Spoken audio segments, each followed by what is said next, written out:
Welcome to the Surviving to Thriving podcast that helps women leaders in nonprofits get out of survival mode and thrive in both leadership and life. I'm your host, leadership development coach Kathy Archer, and I help women leaders enjoy impactful leadership.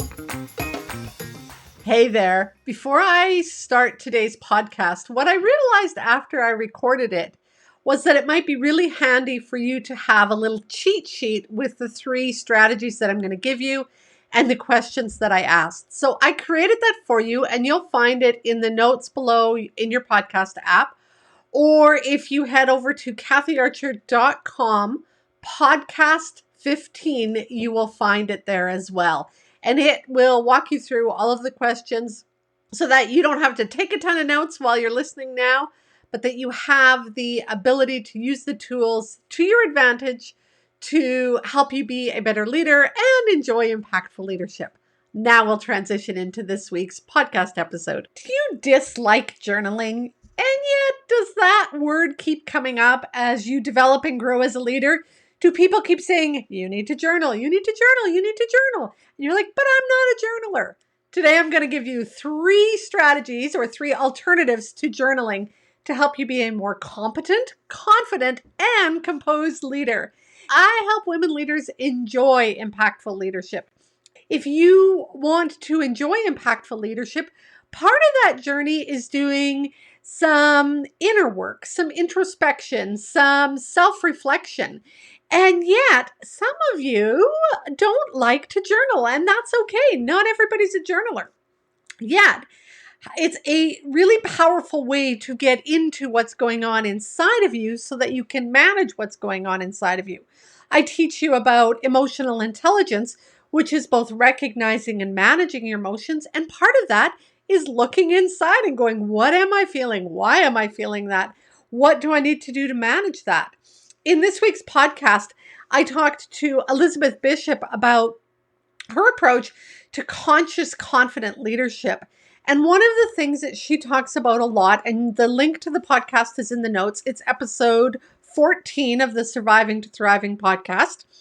One of the things that she talks about is how important it is to do some self-reflective practice. And the thing is, some of us are like, but I'm not a journaler. It's like Dear Diary. And we're like, heck no, not me. It does not have to be that way. And it's always interesting when I work with some of my clients inside of the training library and my coaching clients around getting them to look inside, and they're like, oh, that wasn't so hard in terms of I didn't have to write Dear Diary. No, there are other alternatives to get you to look inside. And we're going to talk about 3 of those today. If you want to learn more about why this is so important, how it helps you be composed, how it helps you be a more effective leader, hop on over and listen to the interview I did with Elizabeth in the podcast, because she really goes deeper and she really talks about how doing this self-reflective practice helped her be professionally vulnerable with her employees, helped her develop that level of confidence to do some things that, were a little bit difficult in her career, how it helped her move and advance through different positions and different roles, as well as teach individuals in the helping and sort of social service sector. So again, head on over to the Surviving to Thriving podcast, episode number 14, to listen to that. So you want to know how to journal without journaling? Here's 3 ways. The first way is to answer a question. We sometimes think we need to journal, or we've been told we need to journal, because we're in the middle of a dilemma or a problem or something's challenging us and we don't know how to deal with it, or we don't know why we're reacting this way. So one of the things you can do is ask yourself a question, and you can write this at the top of the piece of paper and then answer it.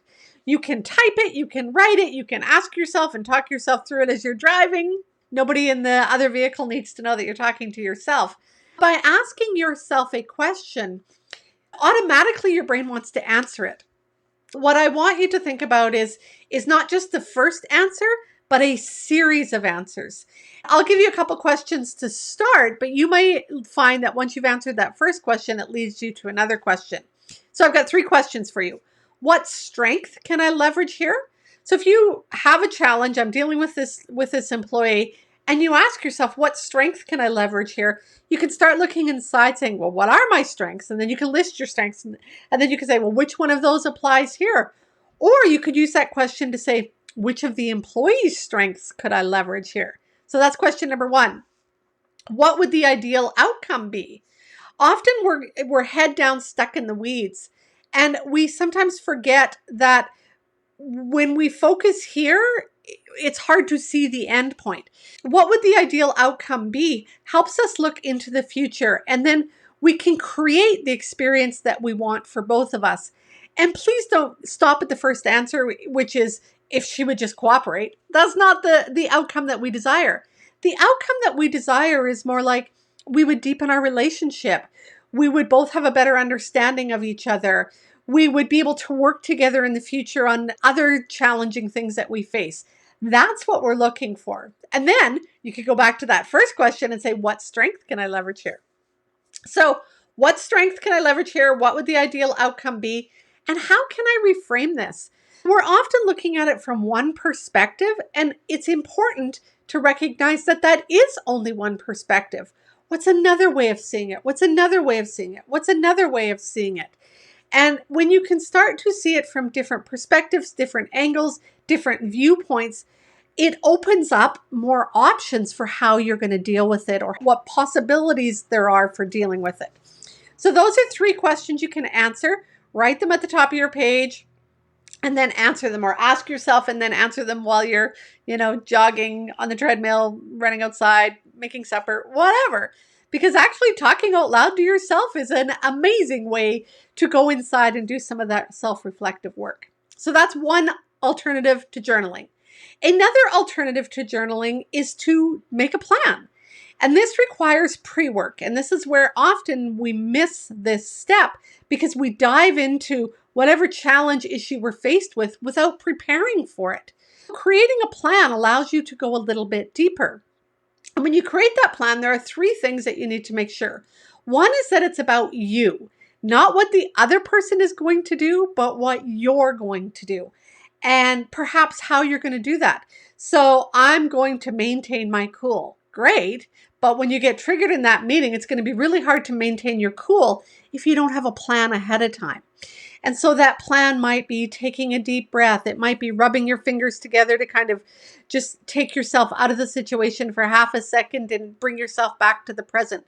Because what's often happening is our brains have taken us way over there about how horrible this is and what's going to happen and blah, blah, blah, blah. And we're racing way, way, way down the road. And we need to bring ourselves back present. And that helps us maintain that composure. So the plan involves what it is that you're going to do, the practical strategy of how you're going to do that. Again, maintain your cool is about you, but it's not practical. There needs to be something tangible that you can do when you're in that situation. And then the third thing is that it's personal, practical, and provable, is that you're giving it a time frame. So I've done this by when? Because sometimes we'll be like, yeah, someday I'll do that. Okay, but that's not going to change your life. It's not going to change your leadership. There has to be a timeline attached to that. The shorter, the better. Those of you in the training library who've done the Willpower Essentials course know that short, teeny tiny timelines are going to help us have the courage, the will to do the things that we need to do, rather than the long range goals that kind of seems far away. It needs to be really doable today, preferably within the next day or 2 is okay, but the shorter the time frame, the better. So the first alternative to journaling is to answer a question. The second alternative to journaling is to do some pre-work by creating your plan. And by writing down your plan about what your role is in it, what's the practical step, and when you're going to do that by, that's going to help you prepare and have done some of that inner work looking at what might get in the way to do that. The third alternative to journaling is to write yourself a memo. I know this sounds a little bit weird, but it's like giving yourself advice. And so imagine if you were that employee and you were telling them what to do. Who tells you what to do? Often in leadership, we lack mentors or guides or coaches or supports. And we're like, okay, well, if somebody would just tell me what to do. The truth is, in a lot of situations, you already know what to do. Or you have a good idea, or you know where to start, or you know where to go for help. And so by writing yourself a memo, it kind of brings that out. And so it's another way to sort of trick your brain into going inside and accessing some of that inner wisdom. That's what the self-reflective work is all about. When I talk about doing the inner work, and there's a lot of this kind of stuff inside the training library. There are worksheets upon, just every time I do a webinar, you've always got a question or a table or a chart or something to fill out. And that's because we have to make it actionable and real to us. That's what the inner work. It's great to say, have a courageous conversation. And it's great to learn all the theory about how to have a courageous conversation. But if you don't look inside and go, why am I still avoiding that conversation? Why don't I feel so courageous, even though I have the training behind me? So again, we look at, you've got the competence, I've got the training, but I'm lacking the courage. Why am I lacking the courage to head down the hall, pick up the phone, have that conversation? And if you don't stop and explore that by doing some self-reflective work, some inner work, some journaling, or some of these alternatives to journaling, you're never going to get to the point where you have the courage to go have that conversation, and then years down the road, have the confidence to have more of those conversations all the time, if you don't stop now and do this introspection work.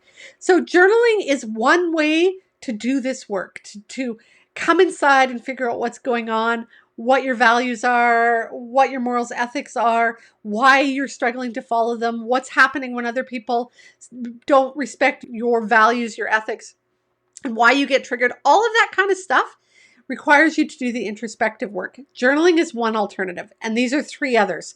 So answer a question, write down a question at the top, answer that, do the pre-work by just creating a plan. This is what I'm going to say. This is how I'm going to say it. This is what's going to help me stay on track. Do some of that pre-prep, and then write yourself a memo. By giving yourself some advice, you'll access that inner wisdom that you need to do to be more effective, to be in control, to feel competent, confident, and capable in your role as a leader. Don't forget to head over to kathyarcher.com/podcast15 to grab the download, which is all of these questions and a little quick cheat sheet for you, so that you can use these tools to help you enjoy impactful leadership. If you found today's episode helpful, then you are going to love the training library. Many women leaders in nonprofits wish that they had a coach or a mentor to help them, but they don't believe that they or their organization can afford it. Oh, but you can. Inside of the Training Library membership site, you will not only get access to affordable and easily accessible ongoing personal and professional development training, you will also have access to a leadership coach at your fingertips. That way, when you hit those inevitable challenges that leadership will bring your way, you'll have both the resources and the support to navigate your way through them with confidence, composure, and while keeping your integrity intact. To find out more, head to kathyarcher.com/library. If you are enjoying the show, I'd love it if you could leave me a comment or a review on iTunes or wherever you listen to your podcasts. Thanks for listening. Go make the rest of your day awesome.